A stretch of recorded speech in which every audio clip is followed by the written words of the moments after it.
Look at this tweet right here that I made all the way back in June 17th. I said, right now is the perfect time for Uzi to start a label. June 17th, 2025. Now look, we have information that he's actually trying to start a label for himself. It might be in the works, and this information is coming from Purple for a Matter. He's a Twitter page. He kind of has all the sources and all the information before it gets presented onto actual platform. And here's a few things that he said recently. He said Lil Uzi Vert really wanted to drop in August, but something happened with the label after he started dropping snippets. And instead, he's now focusing on creating his own label and signing talent. I don't know who he's trying to sign, but I assume this is why there's been so many collaborations and sightings of him with underground artists. And I definitely feel like it's a thing because after August, you know, Uzi went blank. Uzi had a few times where he definitely lied, but he's definitely not that type of guy to kind of tease something over and over again in a 4-month time frame, give it a snippets back to back, saying look out for this summer. Then once we hit August, boom, everything just goes blank. You don't really hear much from him and his team. The first thing that everybody assumed is like, oh, label problems, man. When it comes to business, I think Uzi is in a better spot. Uzi was being scammed damn near in 2018.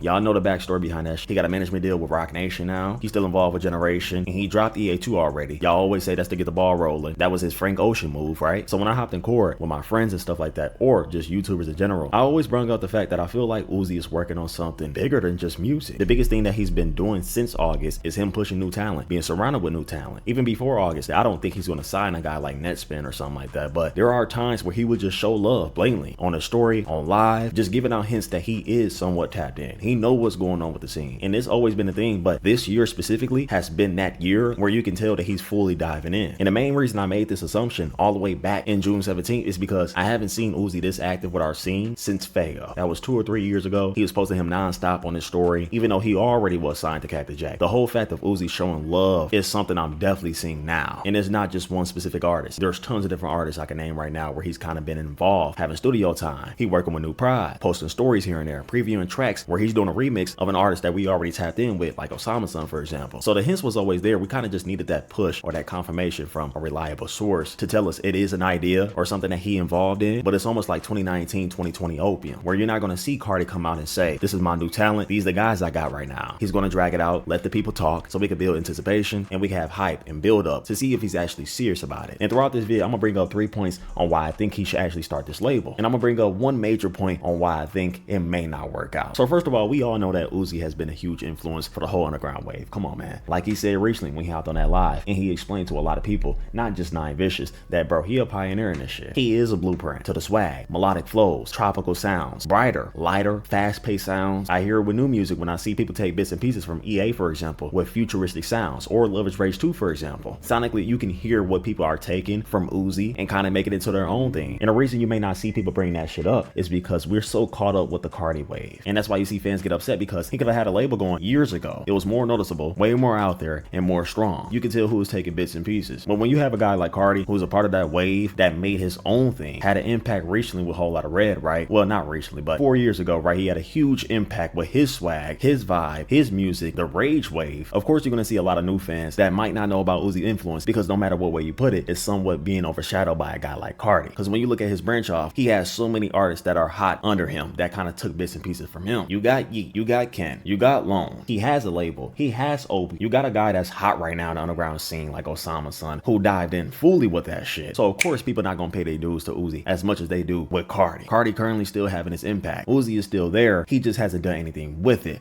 That's the difference. He didn't take advantage of the influence that he had on the people during that certain time frame, or he probably did, but it didn't follow through. And I'm gonna get to that later. I got y'all. My second point, Uzi been had an eye for this shit. He been knowing what's going on with the scene. He's already been around guys like Fago, for example, before he took off fully. Before Drake and all these mainstream rappers caught their eye and looked at Yeet, Uzi was making songs with the dude. Late 2021, early 2022, collab project and all. He can easily spot who has that unique spark. So if he got a label started, it's only right that he curate a lineup of people that actually bring something new to the table, but they morph into their own sound. That way they gain a fan base of their own with that younger audience, but you can still tell who that artist is connected to. And my third point, I don't mean anything negative because I'm a Uzi fan myself, but when you get to a point like Uzi, sometimes you gotta pass that torch. Uzi always gonna be an icon, but every GOAT, every legend eventually start thinking for himself about a legacy. And right now there's a whole generation of younger fans who know the newer names, and it's sad to say this, but they're dead ass not too familiar with Uzi or his prime specifically. They only know about the new Uzi that we see here and there. Sorry to break it to you, but there are people out there are kids out there that are born in 2011. They don't know what Love is Rage was. Some of these guys didn't witness Whole Lotta Red. There's a whole audience out there right now where they look at Osama Son, Che, and Netspin and all these guys like they're superior damn near, bro. It's a real thing. I'm seeing this with my chat here and there when when I play hits and stuff like that, yeah, they know of him because some of these dudes got older siblings. That's understandable. But let me tell y'all why I'm saying this. If he had a label, he can introduce a whole new crew that his younger fans can tap in with and actually connect with. And with doing that, it keep his legacy alive and keep it going. It's almost like a bridge between the OGs and a new gen or new school or some shit like that. For example, let's put it like this. When Cardi got away for 4 years, at least you had somebody to gravitate towards for new sounds or something a little more fresh. You had a guy like Kent. You had a guy like Lone. They filled in that void. That way when Cardi was gone, we can actually see new talent for ourselves, man. We can actually see the new wave that he curated. But when Uzi get away, that's why you have guys who make videos like, oh, bro, it's so quiet for him. It feel like Uzi is fading away because he don't give us something to actually gravitate towards besides his old music, and not every younger audience is going to tap in with that. Cardi music is good, Uzi music is good, but waves do come and go. Fans do get older. We need something more fresh. These younger guys need something fresh too, bro. So all I'm saying as a Uzi fan, there's more ways to fill in those gaps besides silence, getting away, and coming back 2 years later to drop an album. There's better ways out there to keep that legacy strong besides just the music, because the music is really good. Don't get it twisted. But imagine this, in 2020, we actually had somebody like a Fega, a part of Uzi legacy, a part of that wave. Maybe you had Kobe in 2021, before Zach Bia, before the major cosigns, before the issues. It would be insane. But let's just say there's a chance that Uzi had tried that with different rappers, but it didn't follow through right. And let's talk about that right now, actually. Here's 3 points on why it may not work out. The first point is that there was a point where he was actually trying to bring on new talent from his own Philly scene. And this with people that he knew locally. Names like Pop Hunter, Des Desto. But the whole thing kind of fell apart because of internal issues and creative blocks. And all these issues that he dealt with stem from the label that he was a part of during that time frame. And aside from Pop Hunter and Des Desto, you seen him trying to get more involved with more Philly artists and stuff like that and trying to look for new talent. But things that you already know of happened to those artists that he was already thinking about. And his main label shut it down before he could really add any more names. Early 2018, we already knew the friction that he had with Generation Now made it tough for him to launch his own imprint. So he was thinking about this a long time ago, just never followed through. And yes, we know that Uzi is in a better place now, just a little bit, if you compare it to that time frame of like 2018, 2019, around that era, right? But if Uzi is still currently dealing with problems, then there's a chance this may not follow through. If you already dealing with your own issues, that wouldn't make sense to bring that upon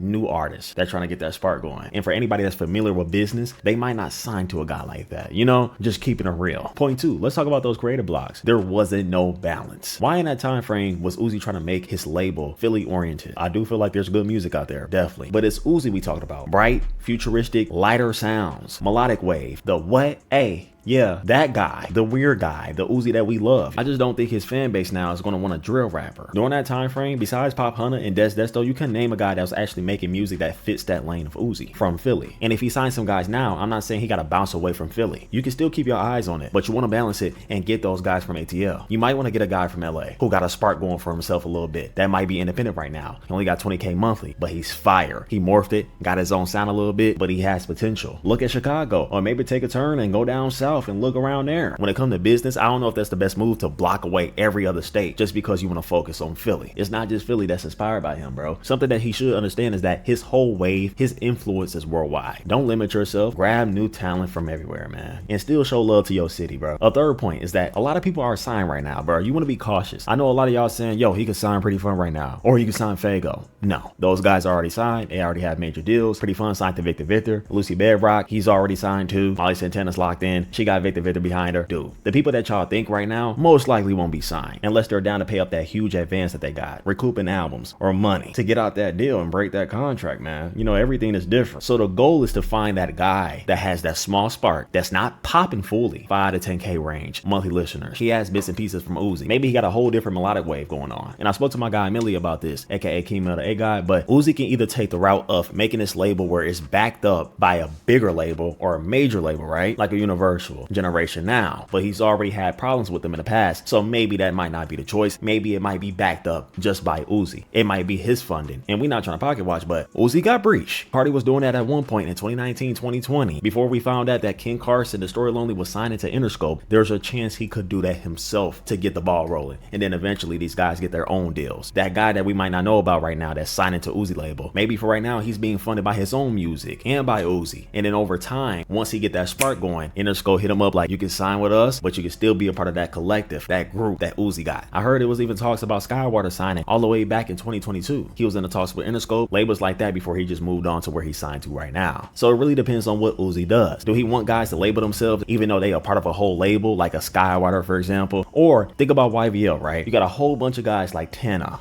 BK the Ruler. They all repping YVL. Some of these underground rappers not even signed on paper to YVL, but they rep it because that's the movement, that's the culture, that's the wave, that's the Cardi wave, that's the young nigga shit. So does Uzi want to make something like that where they just rep it, and then you have some guys that are signed on paper maybe behind scenes that we don't really know about? Yeah, in that case, not on paper, but he can sign a guy like Prettifun. He can bring him along. He can bring in Molly. She'll be under Victor, but she still is somewhat rapping the whole 1600 thing or the Uzi label. But it's almost like what BK the Ruler do with YVL. She just rapping the shit. She just close with them, but she got her own thing going on. You know what I'm saying? That's friends and family. Or do Uzi just take the normal route and just sign some new guys, man? Make your label, invest your own money, or be backed up by another label. Distro deal, something. Or is this a movement? The culture. Let me know if y'all feel like it might work out. Are we just talking? Is this an actual thing? Is Uzi trying to sign new talent? Is it the best move or is it not? But yeah, make sure I follow my IG and my Twitch right now. I love y'all so much. Y'all stay blessed.